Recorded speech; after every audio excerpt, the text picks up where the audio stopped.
Malkin now from Colorado, I think. That's where she usually is. Good morning to you, Michelle. Good morning, Gretchen. So let's get your reaction to the latest in Libya, because one of the big questions is where the mainstream media is on this. Brian Williams from NBC News did a sit-down with President Obama, I believe it was yesterday, and apparently there is not any question, at least of the material released thus far, not any questions about the Libya situation.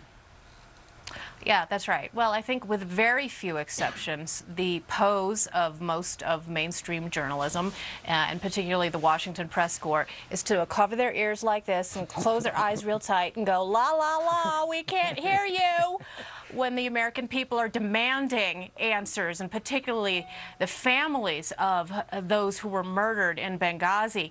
And I know that there are so many people watching whose blood pressure has been through the roof for the last 6 weeks, seeing all of the machinations and the evolutions and the straight-up, bald-faced lies that continue to drip out of this administration over this bloody debacle. Right. And you know what, Michelle? We've been featuring these email that somebody released to us, apparently somebody from the non-intel community. But nonetheless, they show two things. One, mortars used, which indicates terrorists, and also it shows that 2 hours after the attack that apparently some al-Qaeda affiliate was taking credit for it. And so we talked about it yesterday on this program. Let's take a look at the other morning shows, see how much they dedicated to it.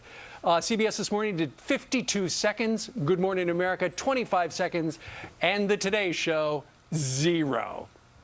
Yeah, that's right. Because talking about the content of these emails does not fit the glossy narrative of the Obama administration that so many of these water carriers in the media want to peddle. And it's to the credit of Fox News and to those exceptional mainstream outlets, particularly CBS, where Cheryl Atkinson has done a very good job. Reuters reported on this as well, and many of the British press outlets have done a better job than the American ones have of reporting on this. And that breakdown is so damning. And credit to Newsbusters for putting this out there and just breaking down how these narratives are not only shifting and being shaped at the White House, but how they're being suppressed by the very people whose core job, of course, is to inform the American people 2 weeks out before the most important election of my adult lifetime. Now, I know that Iowa is considered up for grabs right now, and it's very important to get the Des Moines Register to endorse, and it's most likely going to go to President Obama again.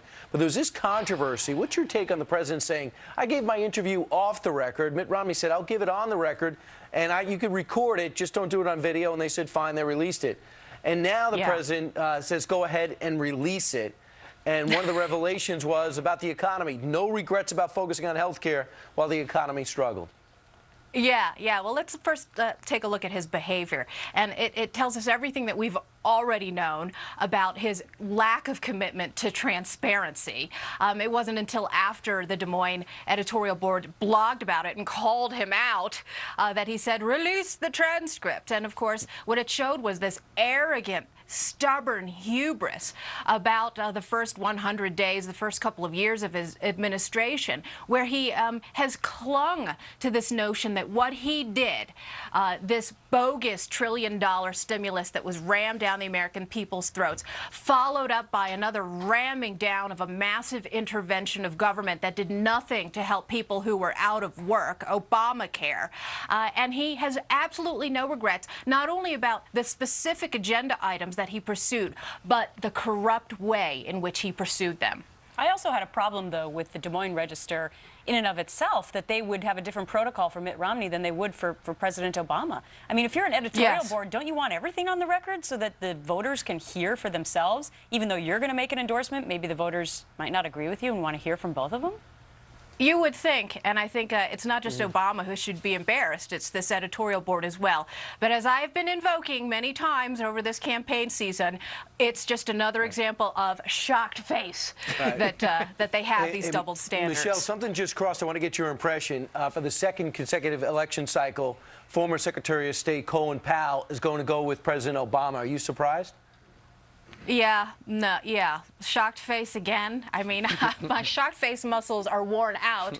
And the fact that he continues to be touted as, you know, a Republican, come on, get rid of the label. But it's a useful tool to have these, you know, stealth Democrat liberals who they can label as Republicans to make them look reasonable. It's always Moderate. a pleasure. She joins us once a week from Colorado Springs. Michelle Malkin, check her out at twitchy.com. Thank you very much. Thanks, you bet. You bet.